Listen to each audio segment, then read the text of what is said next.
Là, sur les trolls, j'ai été assez étonné parce qu'en fait, je m'attendais à pas mal de retours de bâton et de gens qui allaient m'accuser de faire la promotion du harcèlement, etc. Et j'ai l'impression que ça a été plutôt bien compris que c'était pas mon intention.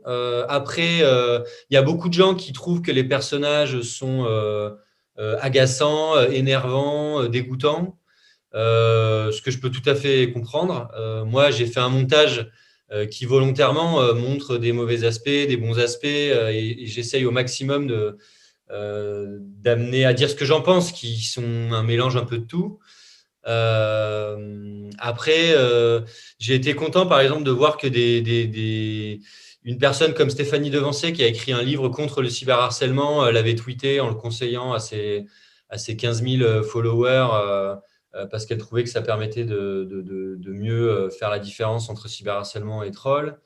Ça a été relié aussi par un réseau d'éducation au numérique. Enfin, je suis plutôt content de la manière dont ça a été reçu. Le seul point d'achoppement assez clair, ce que j'avais anticipé, c'est vis-à-vis de la Ligue du LoL.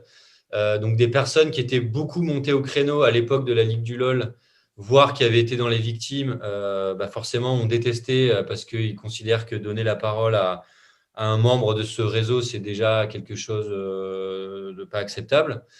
Et après, à l'inverse, des gens qui comme ça commence à être un petit peu le cas aujourd'hui, remettent en question le discours médiatique qu'il y a eu à l'époque sur la Ligue du LoL, en disant bah, peut-être qu'on a fait des amalgames, peut-être qu'on allait trop loin. Eux, ils disent ah bah enfin, on a un son de cloche différent.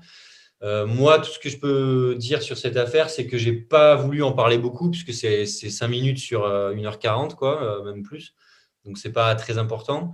Et surtout, j'ai pris soin de ne prendre que le ressenti individuel de Francis Frog, c'est-à-dire qu'il ne donne pas son avis sur d'autres personnes que lui, sur le traitement médiatique. J'avais pas envie de savoir ce qu'il pensait de toute l'affaire, mais lui, comment est-ce qu'il l'avait vécu? Bah voilà, il a passé 6 mois dessus, il a rien vu de particulier, il s'est emmerdé, il est parti assez rapidement parce que ça l'intéressait pas, parce que c'était un entre-soi de journaliste parisien.